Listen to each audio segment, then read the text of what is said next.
విజయవాడను ముంచెత్తిన వరద అన్ని రంగాలను ప్రభావితం చేసింది. ప్రధానంగా ఆర్టీసీ రంగానికి ఎక్కువ నష్టం మిగిల్చింది. వరద నేపథ్యంలో సిటీ బస్సులు, సర్వీస్ బస్సులు తిరగకపోవడంతో 4.30 కోట్ల మేర నష్టం వాటిల్లింది. మరింత సమాచారాన్ని మా ప్రతినిధి మల్లికార్జున అందిస్తారు.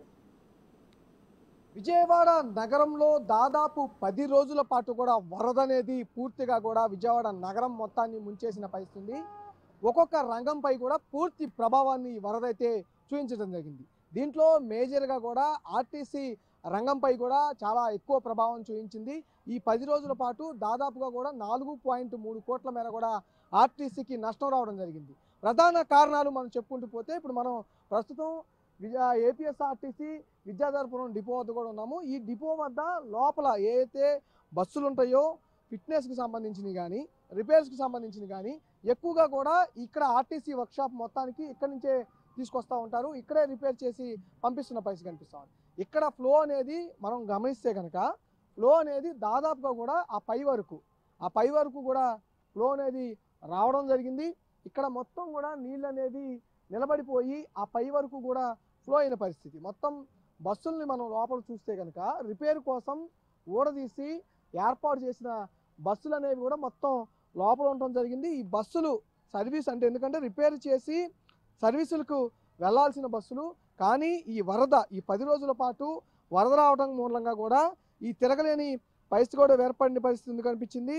మనం ప్రధానంగా చూసుకుంటే కనుక ఎన్టీఆర్ జిల్లాలో మొత్తం 8 డిపోలు ఉన్నాయి. వీటిలో అన్ని బస్సులు కలిపి 8 రోజులకు నిత్యం 21.21 లక్షలు మేర కూడా నడవాల్సి ఉంది. అంటే ఈ అమౌంట్స్ కానీ సర్వీసెస్ కానీ తిరగాల్సి ఉన్న పరిస్థితి కూడా ఉంది. ఈ ప్రకృతి వైపరీత్యం కారణంగా కేవలం 15.70 లక్షల కిలోమీటర్లు మాత్రమే తిరిగిన పరిస్థితి ఉంది. రద్దయిన సర్వీసులు 5.43 లక్షల కిలోమీటర్లు తిరగాల్సి ఉంది. అలాగే రద్దు వల్ల నష్టం పెరిగిందనేది కూడా అంచనా వేయాల్సిన పరిస్థితి కూడా ఎందుకైనా ఉంటుంది. ఇంతేకాకుండా 4.30 కోట్ల నష్టం వరకు ఇవన్నీ తిరగని కారణంగా, ఎందుకంటే దాదాపుగా కూడా మనం చూసుకుంటే 21.21 లక్షల మేర కూడా నడవాల్సిన బస్సులు 15.78 లక్షల కిలోమీటర్లు మాత్రమే నడవడం జరిగింది. దీని మూలంగా 1.16 కోట్ల మేర నష్టం సంభవించినట్టు కూడా అంచనా వేస్తున్న పరిస్థితి కూడా కనిపిస్తూ ఉంది.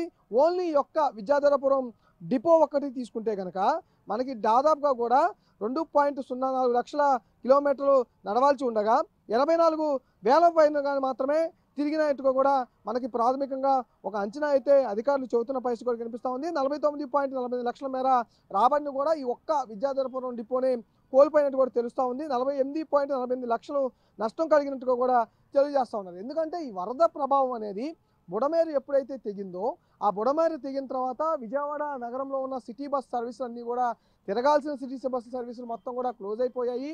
ప్రజలు ఎక్కడికక్కడ వరదల్లో చిక్కుకున్న పరిస్థితి.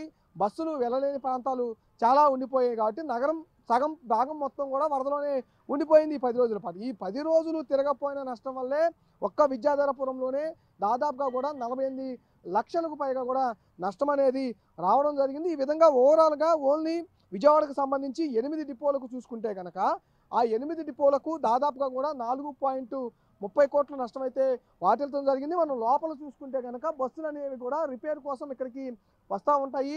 కండిషన్లో ఉన్నాయా లేదా అనేది చెక్ చేసుకోవడం వస్తూ ఉంటాయి. వాటికి వచ్చిన బస్సులే దాదాపుగా లోపల చాలా ఉన్న పరిస్థితి కూడా కనిపించింది. కొన్ని బస్సులు వరద కొంచెం తగ్గిన కారణంగా బయటకు అయితే తీసుకెళ్ళడం జరిగింది. వాటిని మరికొన్ని డిపోల్లో కూడా రిపేర్ చేసిన పరిస్థితి కనిపిస్తుంది. ఓన్లీ ఒక్క విద్యాధర డిపో కారణంగా మాత్రం 48.48 లక్షలు అయితే నష్టం వాటిల్లినట్టు కూడా తెలుస్తూ ఉంది. ఈ విధంగా వరద ప్రభావం అనేది ఒక్క రంగం మీద కాకుండా ప్రతి రంగం పైన వరద ఎఫెక్ట్ అయితే పూర్తి స్థాయిలో కనిపించిందని కూడా చెప్పుకోవచ్చు. కెమెరామెన్ సురేష్తో మల్లికార్జున, బిగ్ టీవీ, విజయవాడ.